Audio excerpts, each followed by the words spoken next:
Bill of Rights.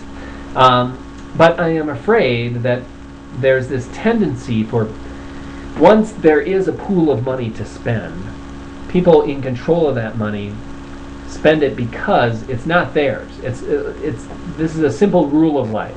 It's much easier to spend money that's not yours, right? And members are the ultimate authority of the Institute. But the board of directors and the executive team, myself, we do have authority to spend money on behalf of the Institute, just as long as the Constitution stipulates that we never enter into a financial agreement that would put us in liability for more money than we currently have. So that keeps the Institute from going broke. However, I would like to put in the Constitution that in no single calendar year can the Institute spend more money than what it brings in. That way, every year, we should continue to see an increase in the Institute finances. And some people say, well, what's the purpose of a nonprofit institute? You're supposed to be spending your money, doing things. But I don't want to get into a situation where we don't have enough money at the Institute. I've seen this happen with other nonprofits where they spend all their money every single year, and then what do is they end up doing, they have to focus a lot more on fundraising. Every year they have to put a mammoth effort into fundraising when they could be doing other things. So I would rather see the Institute continue to build up a permanent fund, basically speaking. This year we've got $55,000 in the bank. I'd like that every year to increase. So whatever's left over at the end of the year, it just stays there. And then the next year starts, 2010 starts. Say the Institute brings in $20,000, $30,000 in membership payments, right? Well, if it brings in $30,000, we should not spend more than $30,000. It should be less than that. That's my feeling on the expenditures, but that's one of the parts of the Constitution that might be changed. Bylaws and user agreements, we're going to be changing to reflect some of the forum things that are going on in the forums as far as managing the forums. We have a free speech forum, of course. Many people know about that, where you can go and you can swear and you can post objectionable material and stuff like that. As long as it's not against the law in the United States, then you can post it there.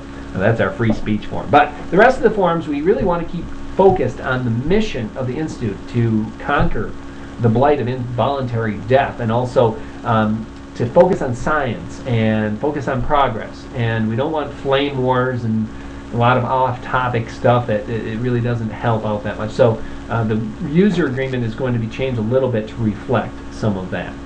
So be prepared for that. Boy, there's a lot of other things I could talk about as well. We're trying to clean up the Nootropes forum, which has had a lot of irresponsible posting in the past, and some people think it's a liability.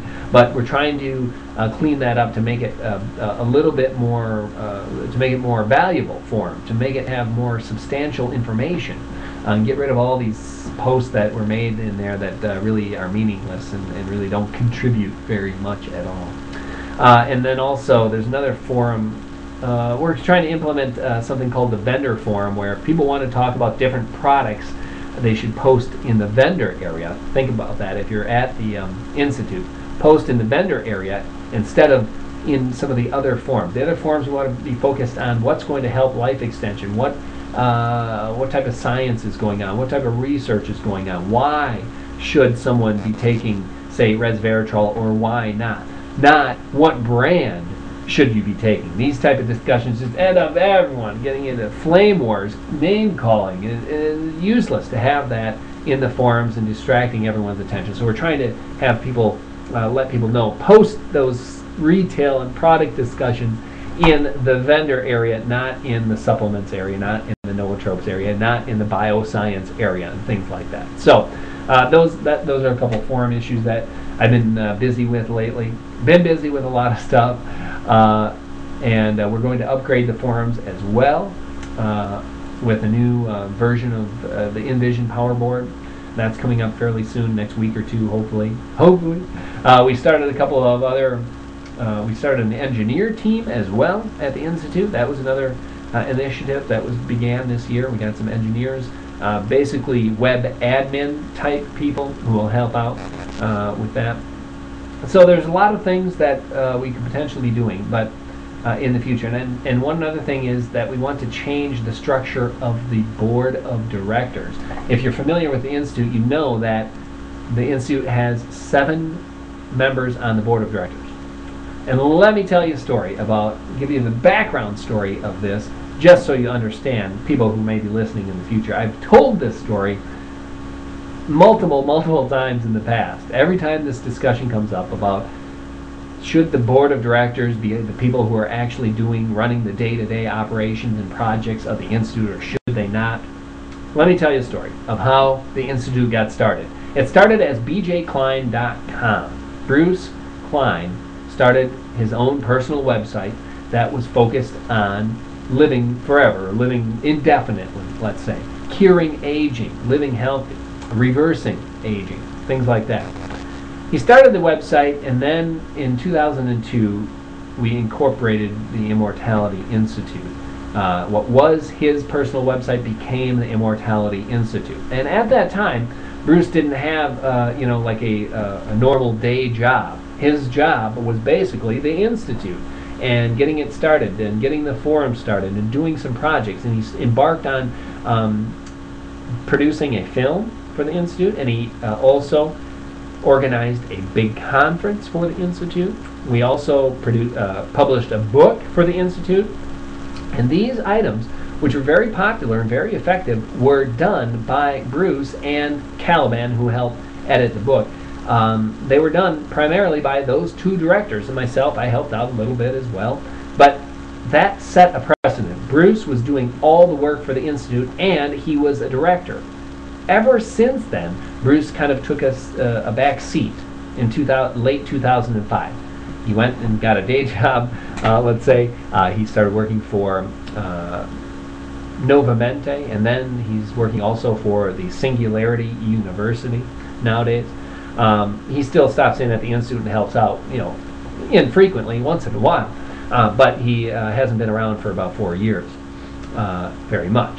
And but he left that precedent of a director doing the day-to-day operation of the Institute. So every time the board of director elections come around, the directors are expected to say what they're going to do for the Institute. What kind of projects are they going to accomplish? What are they going to do? There's this expectation of action. And what we would rather have, since we never get a full board of directors together that is there all the time and always active, it just doesn't work out. And we would rather have the board of directors being a oversight and advisory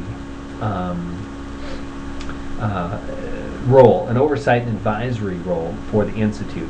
That is what most board of directors do. They hire the executive team, they set compensation, they make sure their corporation or nonprofit corporation is complying with all the laws that need to be complied with, but that's it.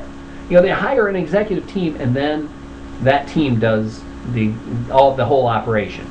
Once a year, maybe twice a year, the board of directors checks in, maybe does an audit, and sees that everything's going according to plan, according to the mission of the corporation, which would be the Institute. It would be conquering involuntary death and rejuvenation, anti-aging.